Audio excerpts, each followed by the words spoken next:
मधुपुर गांव में एक किसान रहता था। उसकी पत्नी लता के साथ उसका परिवार था। परिवार काफी अच्छा चल रहा था, लेकिन अचानक विशाल का 5 साल का बेटा घर के सामने तालाब में डूबकर मर गया, जिससे उनके जीवन में दुख छा गया।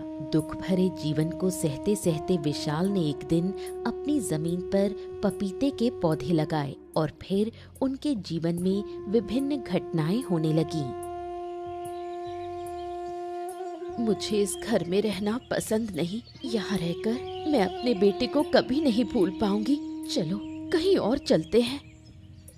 हाँ, अरे कहाँ जाएंगे भाग्यवान। अब जाने के लिए इस दुनिया में कोई जगह नहीं है। ऐसी कोई जगह नहीं है जहाँ तुम जाओ और बेटे को भूल जाओ। हमारा कलेजे का टुकड़ा, हमारा सोने का टुकड़ा हमें छोड़कर चला गया। अरे कैसे भूल जाए उसे, कैसे भूल जाए। बेटे की मौत के लिए कभी कभी मैं खुद को दोषी महसूस करती हूँ।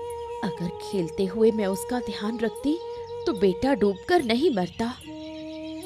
हमारा नसीब ही बहुत खराब था लता। मैं रोज सुबह काम पर जाते समय उसे साथ ले जाता था, लेकिन उस दिन नहीं ले गया था। साथ ले गया होता ना तो आज हमारा कलेजे का टुकड़ा हमारे बीच में होता। मैं तालाब के किनारे बिल्कुल नहीं जा सकती। वहां जाने पर मेरा दिल टूट जाता है। इतना दुख लेकर अब यहाँ रहना मेरे लिए मुश्किल है। हाँ, यहाँ रहने से तो 2 वक्त की रोटी मिल जाएगी, लेकिन कहीं और गए ना लता तो क्या करेंगे। कल दोपहर को मैंने जमीन में पपीते के पौधे लगाए थे। जब ये बड़े होंगे तो पपीता देंगे। पपीते बेचकर हमारा परिवार अच्छा चलेगा। अब परिवार के बारे में सोचने का मन नहीं करता। जिसके लिए सोचना चाहिए था वो तो नहीं है। अब जीने के लिए कुछ न कुछ तो करना ही होगा भाग्यवान। हम किसी के सामने हाथ तो नहीं फैला सकते। आत्मसम्मान के साथ जीने के लिए काम तो करना ही पड़ेगा ना। हमारे जैसे लोगों की यही समस्या है। अब से मैं भी तुम्हारे साथ बाहर काम करने जाऊंगी, वरना घर में अकेली रहकर दुख और बढ़ेगा। हाँ, तुमने बिल्कुल सही कहा।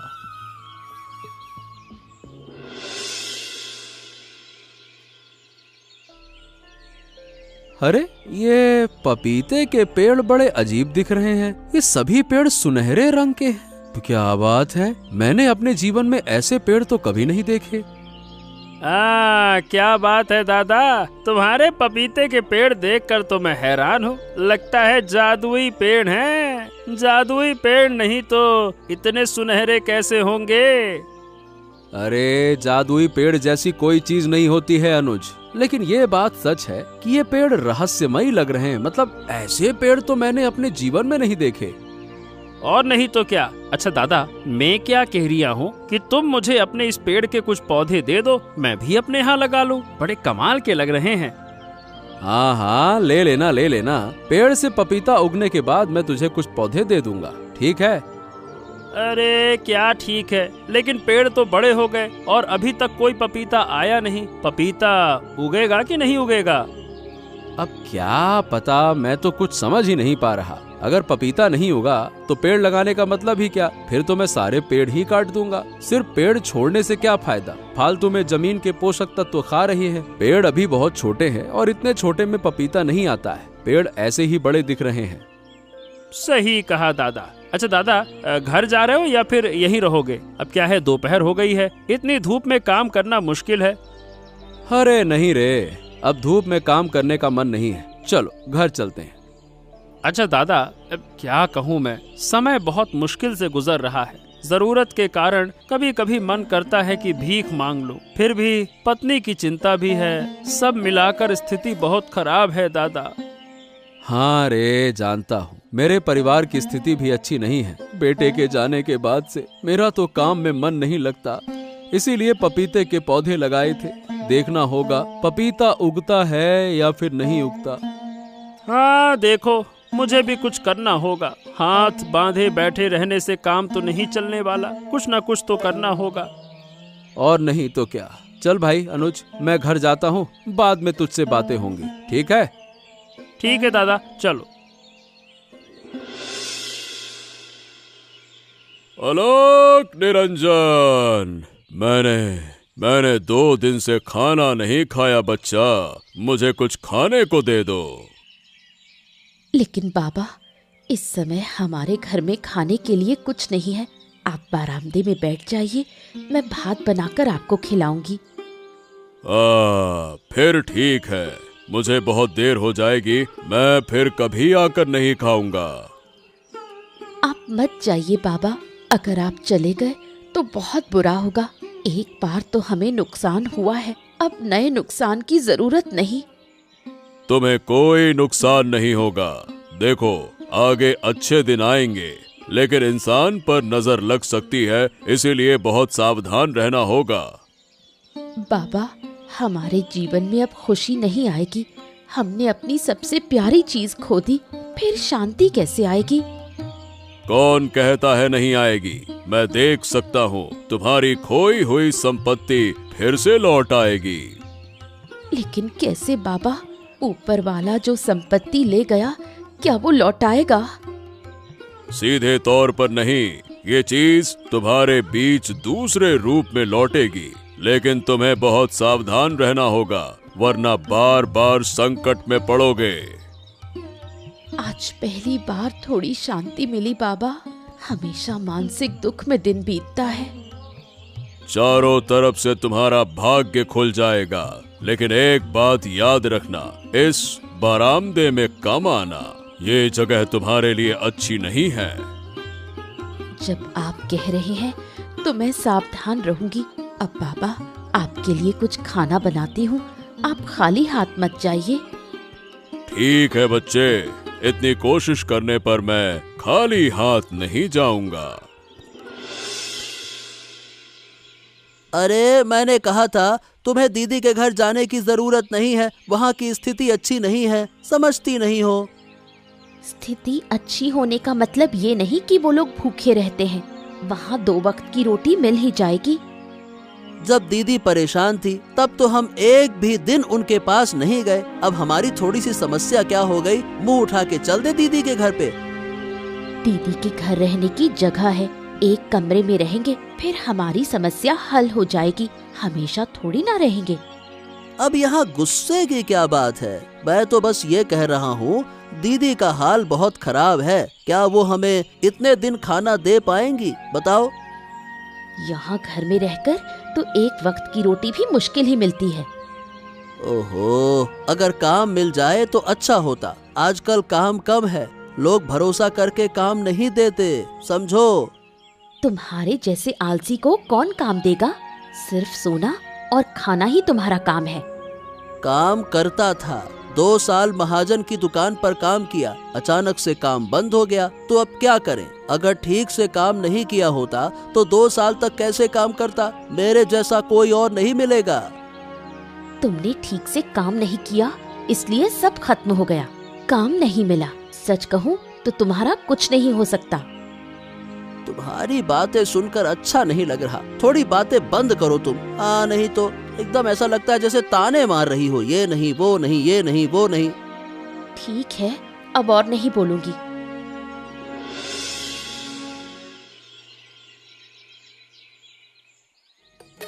अकेले बैठे बैठे क्या सोच रहे हो बच्चे? अब तुम्हारे सुख के दिन हैं। देखो, पेड़ में पपीते कितने बढ़िया लगे हैं, इन्हें बेचकर तुम बड़े आदमी बन जाओगे। हाँ, कुछ दिन पहले तक पेड़ में कोई पपीता नहीं था, और अब देखो हर पेड़ में बहुत सारे पपीते लग गए हैं। मुझे तो मेरी आंखों पर विश्वास ही नहीं हो रहा। इस पेड़ में रहस्य है, जितना ज्यादा पपीता बेचोगे, पेड़ में उतना ज्यादा पपीता लगेगा। घर जाकर आज एक और अच्छी खबर मिलेगी, लेकिन घर में कुछ लोग हैं, जितनी जल्दी उन्हें विदा कर सकोगे उतना ही तुम्हारा भला होगा। क्या? मैं आपकी बात समझ नहीं पा रहा। आप कहना क्या चाह रहे हैं? थोड़ा विस्तार से बताइए ना। मैं तुम्हें सीधे सीधे नहीं बता सकता, मैं ऐसे ही कोई राज नहीं खोल सकता। लेकिन घर जाकर अच्छी खबर मिलेगी। और फिर आप कहते हैं कि घर में कुछ लोग हैं। मतलब कुछ दिन पहले मेरी पत्नी का भाई और उसकी पत्नी हमारे घर आए थे। अब जाने वाले हैं, वो हैं तो रिश्तेदार ही, क्या उनको आप बोल रहे हैं कि भगा दूं? ऐसा क्या? कभी कभी रिश्तेदार भी नुकसान का कारण बन जाते हैं। अब इसमें मैं ज्यादा कुछ नहीं कह सकता। अब समझदारी से अपने आप को सावधान रखना। बाबा, मुझे तो अब खतरा दिखाई दे रहा है। कैसे बचेंगे? कोई मार्ग बताइए ना। जब इंसान की तरक्की होती है तो दुश्मन भी बढ़ते हैं। मैंने पहले ही चेतावनी दी थी। अब खतरे से बचना तुम्हारी जिम्मेदारी है। ठीक है बाबा, अब मैं घर जा रहा हूँ। मेरे मन में अजीब सा लग रहा है। आपकी बातें सुनकर बड़ा अटपटाहट सी हो रही है। सुनो, किसी पर आसानी से भरोसा मत करना। अलग निरंजन। ठीक है बाबा, जैसा आप कहें वैसा ही होगा।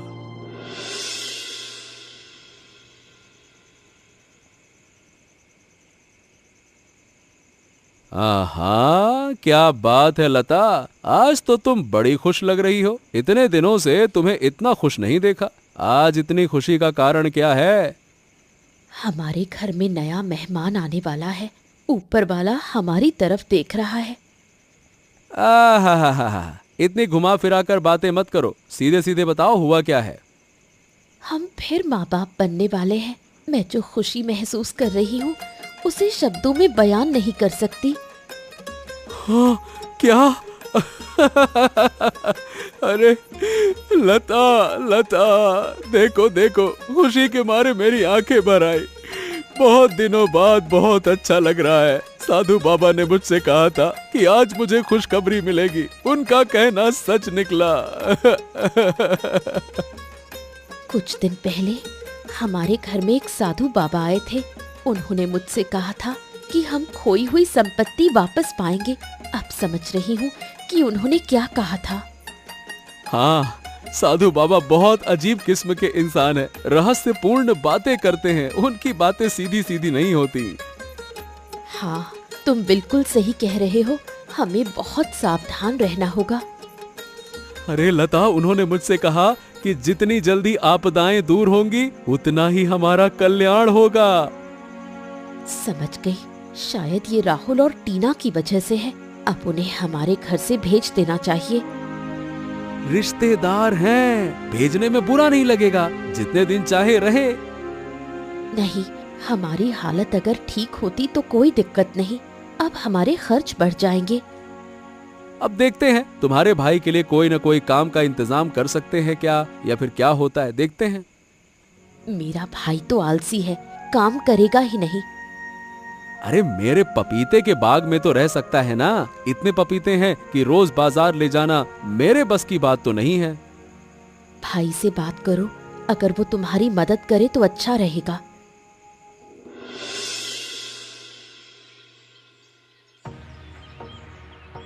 तुम इस पपीते के बाग में दिन रात मेहनत करते हो और तुम्हें एक पैसा भी नहीं मिलता।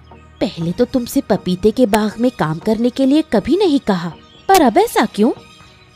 अब दीदी के घर बैठकर खाते हैं। अगर थोड़ा काम न किया तो क्या होगा? अगर वो खुद से कुछ पैसे दे दें तो लूंगा, लेकिन मांगूंगा नहीं।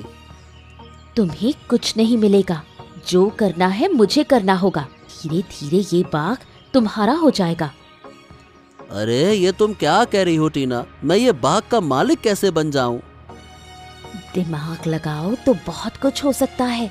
तुम्हारे पास दिमाग तो बिल्कुल भी नहीं। अरे तो मुझे दिमाग कहाँ लगाना है? सही बताऊं तो कभी कभी ना मुझे तुम्हारी बात समझ ही नहीं आती। पता नहीं क्या क्या कहती रहती हो।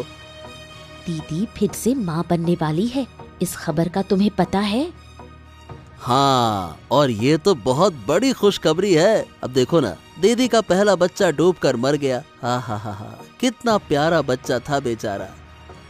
दीदी के पेट का बच्चा पैदा होने से पहले ही खत्म कर देंगे। अरे क्या बकवास कर रही हो तुम? हमारे भले के लिए। देखना मैं क्या करती हूँ। देखो, तुम्हें बुरा काम करने की जरूरत नहीं है, समझो। हमें यहाँ हमेशा रहने का कोई इंतजाम करना होगा। दीदी के बच्चे को अगर किसी तरह खत्म कर देंगे तो दीदी दुखी होगी। उनका दुख देखकर हम यहाँ रहेंगे, फिर धीरे धीरे सब संपत्ति हमारी हो जाएगी। देखो फिर पकड़वा मत देना, पकड़ लिए गए तो सब कुछ चला जाएगा। हाँ। नहीं नहीं, तुम मुझ पर भरोसा कर सकते हो। अरे दादा, आजकल दिखाई नहीं देते हो, क्या चक्कर है, भूल गए क्या? अरे भूलूंगा क्यों अनुज, अब क्या है, दिन भर व्यस्त रहता हूँ। पपीते बेचना, हिसाब लगाना, पूरा दिन उसी में निकल जाता है। आज बहुत दिनों बाद चाय की दुकान पर आया हूँ। वैसे दादा, पपीते बेचकर तुम बड़े आदमी बन गए हो। तुम्हारा बाग है तो बड़ा अजीब, जितना ज्यादा पपीते तोड़ते हो उतने ही ज्यादा पपीते उगते हैं। अरे मैंने कहा मुझे भी एक पपीते का पौधा दे दो ना दादा। हाँ, तू पौधे मत मांग, मेरे बाग से एक नहीं 2-4 पपीते तोड़ ले, बस पौधे मत मांग। बाग से पपीता लेना मुझसे पूछने की जरूरत नहीं है। तुम मेरे सबसे करीबी हो भाई, ले लेना जितने पपीते चाहिए। हाँ, लेकिन करीब होने का फायदा क्या? ऐसे भूलना थोड़ी चाहिए ना। तुमने मुझे पौधा दिया, ऐसे ही छोड़ दिया, खुद बड़े अमीर बन गए, मैं तो रह गया पीछे। अरे गुस्सा क्यों करते हो? तुम हमारी जगह होते तो समझते। अरे नहीं नहीं नहीं दादा, गुस्सा क्यों? सोच रहा हूँ गांव के कुछ लोगों को खाने के लिए बुलाऊं, जिन्हें मैं जानता हूँ। लेकिन अचानक सबको बुला क्यों रहे हो? इसके पीछे कोई मकसद है क्या दादा? अरे बड़ा मुश्किल समय काटा है मैंने। तुम जानते हो पहला बच्चा खोने के बाद मेरी हालत कैसी हो गई थी। अरे मेरी बीवी पागल जैसी हो गई थी, तुम्हारी भाभी। मैंने तो काम वाम सब छोड़ दिया था, कहीं मन नहीं लग रहा था, लेकिन इस बाग ने मेरी जिंदगी बदल दी। तुम्हारा अच्छा समय आ गया दादा, और हमारी हालत देखो। ससुरा दिन प्रतिदिन बुरी होती जा रही है। अरे भाई तू इतना निराश मत हो, जितना निराश होगे उतना ही पीछे रह जाओगे। तो क्या करूं दादा, मेरी स्थिति बुरी होती जा रही है, मैं क्या करूं? मेरी स्थिति तुम्हारे से भी खराब थी। ठीक है दादा, अब जो होगा देखा जाएगा। बिल्कुल सही कहा। अच्छा दादा, अब मैं चलता हूँ, बाद में बात होगी। अरे अरे अरे, थोड़ा गप्पे शप्पे करो, थोड़ी देर बैठो, चाय वाय पियो, और चाय पियो, एक कप और ले लो। अरे नहीं दादा, नहीं, बस बस, अब जाता हूँ मैं, चाय अब नहीं पीऊंगा, बस।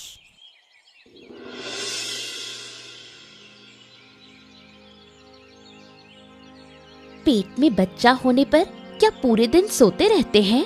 तुम्हें तो एक काम करता नहीं देखती। तुम क्या कह रही हो? अगर सावधानी नहीं बरतूंगी तो बच्चा ठीक नहीं रहेगा। बच्चे का ख्याल रखने का मतलब ये नहीं कि मैं कुछ नहीं करती। रोज 3 वक्त का खाना मैं बनाती हूँ। ओ दीदी, तुम तो मेरी बात सुनकर गुस्सा हो गई। गुस्सा नहीं हुई, पर तुम्हारी बात अच्छी नहीं लगी। तुम्हारा भाई पूरे दिन बाग में काम करता है, तुम उसे कुछ नहीं देते। मुफ्त में खाली बाग में काम करना ठीक नहीं लगता। वो कोई नौकर नहीं, अपने ही पपीते के बाग में काम करता है। अगर उसे पैसे चाहिए तो वो दादा से मांग सकता है। उसे मांगने में शर्म आती है। ठीक है, मैं बात करूंगी। दीदी, मैं एक बात कहूं, अगर तुम बुरा ना मानो। इतना घुमाओ मत, जो कहना है सीधे कहो। तुम्हारे भाई के कुछ कपड़े रखे हैं, अगर तुम साफ कर दो तो बहुत अच्छा हो। तुम जानती हो कि मैं कपड़े धोने नहीं जाती, ये तुम अच्छी तरह जानती हो। मैं ये काम नहीं कर सकती। असल में दीदी, आज मेरी तबीयत ठीक नहीं है, थोड़ा बुखार है, इसलिए कह रही हूँ। आज कपड़े साफ नहीं होंगे तो क्या हो जाएगा? बहुत गंदे हो गए हैं, रोज खेत में काम करने की वजह से और ज्यादा गंदे हो जाते हैं। तुम्हें साफ करने पड़ेंगे दीदी। ठीक है, देखूंगी क्या किया जा सकता है। दीदी देखो मत, सिर्फ कर दो।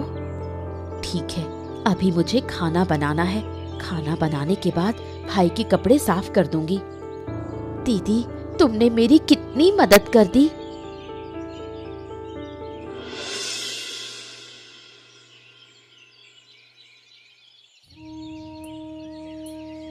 अरे बाप रे बाप, मेरा तो सब कुछ बर्बाद हो गया।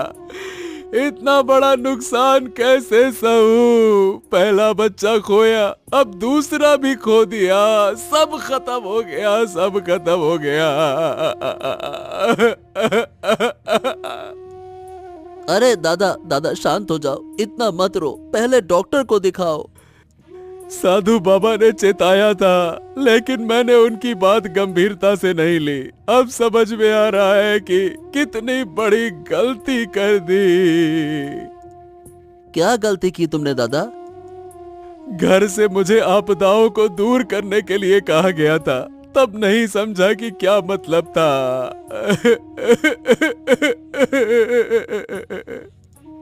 अब डॉक्टर को दिखाना चाहिए दीदी को, अब ज्यादा बातें नहीं करनी चाहिए। अरे डॉक्टर को दिखाकर क्या होगा? कोई अगर नुकसान करना चाहे तो डॉक्टर क्या रोक पाएगा? बता। अब कौन तुम्हारा नुकसान करना चाहता है दादा? मेरी बात नहीं समझ रहे हो क्या? इतना ना समझ बनने का ढोंग मत करो। अब मैं सच कह रहा हूँ दादा, मुझे तुम्हारी बात नहीं समझ में आ रही। आज तुम्हारी पत्नी ने लता से कपड़े साफ करवा लिए। कल कौलपाड़े में कपड़े धोते समय लता फिसल गई थी। तुम्हारी पत्नी जानती थी कि लता कौलपाड़े न जाए, फिर भी जबरदस्ती भेज दिया, उसको भेज दिया। क्या लता को पता था कि दीदी ऐसे गिर सकती है? कपड़े धोने वाली जगह पर किसी ने साबुन वाला पानी फेंका था। मुझे लगता है ये तेरी पत्नी का काम है। दीदी तुम हमारा अपमान कर रही हो, टीना ऐसा नहीं कर सकती। देखो, तुम लोग बहुत दिन से मेरे घर में रह रहे हो, अब लगता है तुम्हारा जाने का समय है। ठीक है, तुम हमें दूर करना चाहती हो ना, तो ठीक है, हम चले जाएंगे। साफ साफ बोल दो ना, ऐसा घुमा फिरा के कहने का क्या मतलब है? मुझे तुम्हें इतने दिन घर में नहीं रखना चाहिए था। अपने घर जाकर जो जमीन जायदाद है उसकी देखभाल करो। मेरी बात मानोगे तो फायदे में रहोगे। हाँ ठीक है ठीक है ठीक है, अब हम तुम्हारे घर में नहीं रहेंगे, ठीक है। देखा, मेरी बुद्धि कितनी काम आई। अब हम यहाँ पूरी जिंदगी रह सकते हैं। इतनी खुश होने की बात नहीं है। दीदी ने हमें कहा कि हम इस घर को छोड़ दें। पागल हो क्या? अब कहीं नहीं जाएंगे। इतना आराम छोड़कर कोई कहीं जाता है क्या? हाँ सही है, हम बहुत आराम में हैं, है ना? अरे जन्म से कभी इतना आराम नहीं मिला। थोड़ी मुश्किल में बाग में रहना पड़ा, लेकिन क्या है, आराम तो था। सुनो, दीदी की बात पर ज्यादा ध्यान मत दो। कुछ भी कहे तुम बोलो कि 2-3 दिन में चले जाएंगे, लेकिन हम कहीं नहीं जाएंगे। मुझे डर है कि कब दीदी जोर देकर हमें बाहर ना कर दे। हमें निकाल दिया तो हम पपीते के हर पेड़ को काट देंगे और फिर जाएंगे। अच्छा, जिस उद्देश्य से तुमने वो कौलपाड़े में साबुन की गोलियां रखी थी, वो सफल होगी या फिर तुम्हारी मेहनत व्यर्थ जाएगी? क्या कहती हो? अरे होगी। मैं आसानी से अधूरी चीजें नहीं करती। कल सुबह डॉक्टर आएगा, तभी सब पता चलेगा। मैं तो पहले से ही सब समझ रही हूँ। देखो ना, दीदी चल नहीं पा रही। दीदी की बात सुनकर तो कोई भी बीमार नहीं लगेगा। पैरों में हल्का चोट लगने जैसा लग रहा है।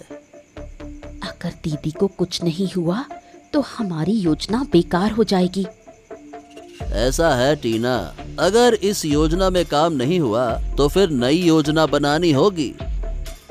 दीदी के पेट के बच्चे को खत्म करने के लिए जरूरत पड़ी तो जहर वाला खाना खिला दूंगी। ऐसा करते हुए फिर से खतरे में मत पड़ जाना।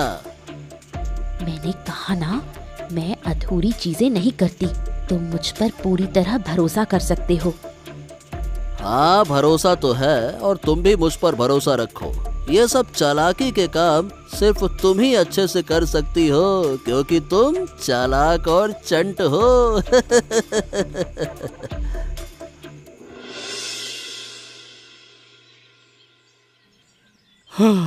हाय हाय, मेरी कैसी बर्बादी हो गई। किसने मेरा इतना बड़ा नुकसान कर दिया? एक भी पेड़ में पपीता नहीं है, सब काली है।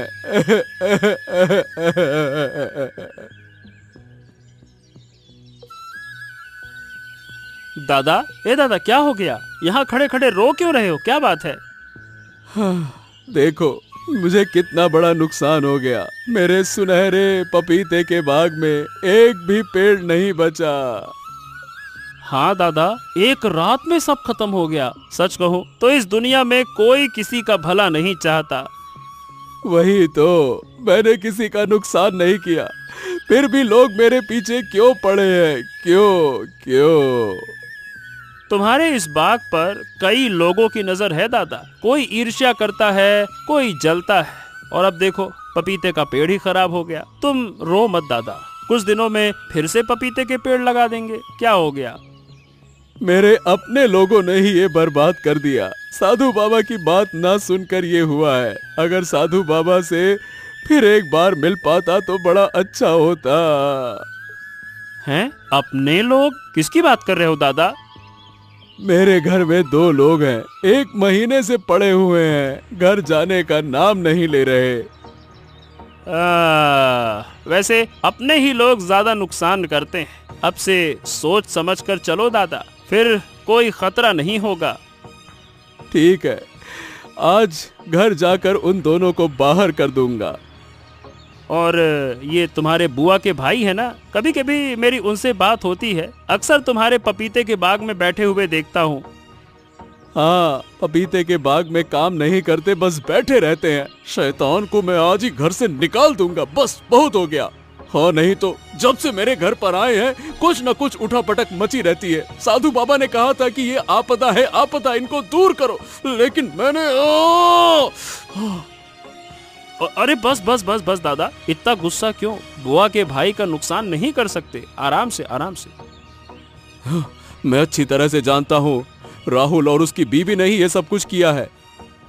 हो सकता है, लेकिन घर जाकर पूछताछ करके देखो पहले। ठीक है भाई अनुज, अब मैं घर जाता हूँ बस।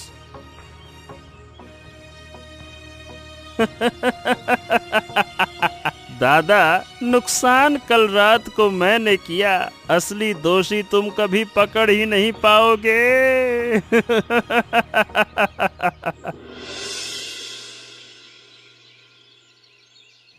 दीदी, अब आप कैसी हैं? कुछ दिनों में बहुत परेशानी झेलनी पड़ी। मैं अब बिल्कुल ठीक हूँ। डॉक्टर ने भी कहा कोई समस्या नहीं, पैरों में हल्की चोट लगी है बस। आपके लिए दूध लाऊं? इस समय दूध पीने से शरीर में ताकत आएगी। दूध कहाँ से लाएं? मेरे लिए दूध नहीं खरीदा जाता। आपके भाई से कहा कि वो आज 1 लीटर दूध ले आए, तो वो आज 1 लीटर दूध ले आया। अचानक मेरे ऊपर इतना ध्यान, फिर से चाल चली क्या? मैं अब तेरे फंदे में नहीं फंसूंगी। दीदी, मुझ पर अविश्वास कर रही हो? मैं हमेशा तुम्हारे भले के लिए सोचती हूँ। हाँ, मैं जानती हूँ, तुम दोनों ने मिलकर पपीते के पेड़ नष्ट कर दिए। क्यों किया ऐसा? तुम हमारे घर में रहकर भी नुकसान करना चाहते हो। एक दिन बड़ी मुसीबत आएगी, जब आएगी तो तुम्हारे पास कोई नहीं होगा। दीदी, आप मेरा अपमान कर रही हैं। अगर तुम्हें अपमान बोध होता तो तुम यहाँ नहीं रहती। तुम्हारे भले के लिए कह रही हूँ, अब इस घर से चली जाओ। ठीक है, कुछ दिनों में चले जाएंगे। अगर नहीं गए तो हम घर बेच देंगे, फिर देखना कहाँ रहोगे। ये बातें भाई से कहो, मुझे क्यों बता रही हो? रोज बताती हूँ, लेकिन भाई अब लज्जा खो चुका है। पहले वो ऐसा नहीं था। मतलब आप कह रही हैं कि आपके भाई को मैंने अपने वश में कर लिया? हाँ, अब इस पर और बात नहीं करूंगी। अब जाओ यहाँ से। ठीक है, जा रही हूँ।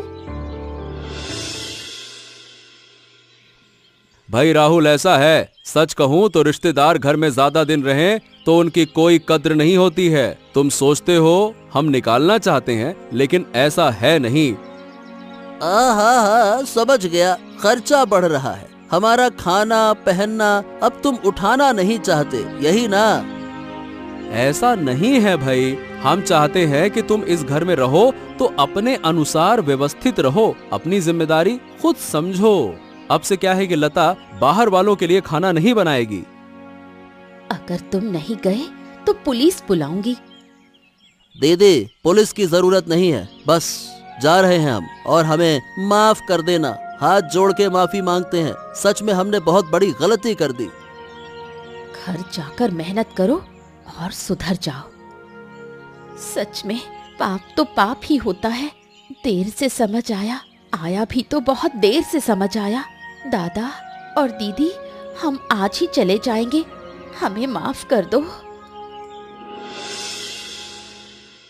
हाँ, कितने दिनों बाद शांति वापस आई। अब सांस भरकर ले पा रहा हूँ। अब किसी झंझट को घर के आसपास नहीं आने दूंगी। सुनो, मेरे सुनहरे पपीते की बगिया फिर से पेड़ और पपीते से भर गई है। दादा दादा दादा, मैं बड़ी मुश्किल में हूँ, केवल आप ही मुझे बचा सकते हो। दादा बचा लो दादा, बचा लो। अरे अरे अरे, क्या हो गया? उस दिन तुम्हारे पपीते के बाग से सब पपीते मैंने तोड़े थे। उसके बाद से मेरे शरीर में चोट लग गई। क्या? अरे लेकिन तुम ऐसा कर कैसे सकते हो? मैंने सपने में भी नहीं सोचा था। मैं तुम्हें भाई जैसा मानता हूँ और तुमने ऐसा कर दिया। मुझे माफ कर दो दादा, अब मैं तुम्हारे पपीते की बगिया की रक्षा करूंगा। कभी ऐसा नहीं करूंगा, कभी ऐसा नहीं करूंगा। गलती हो गई। ठीक है, शांत हो जाओ। बस मैंने तुम्हें माफ कर दिया, लेकिन फिर कभी गलत काम मत करना। वादा करता हूँ दादा, वादा। अब मैं चलता हूँ, गलती हो गई दादा, माफ करना। हाँ, चलो लता, ये झंझट भी खत्म हो गया। हाँ। अरे तुम क्यों नहीं खा रही हो? बैठो। तुम्हें तो ज्यादा खाना चाहिए। अभी खाया, थोड़ी भूख लगेगी तो फिर खाऊंगी। और कुछ मुझे भी खिला दो बच्चा। बाबा आइए। अब से तुम सुरक्षित हो, कोई खतरा तुम्हें छू नहीं सकेगा। ऐसी ही मजेदार कहानियां देखने के लिए हमारे चैनल को सब्सक्राइब करना ना भूलें।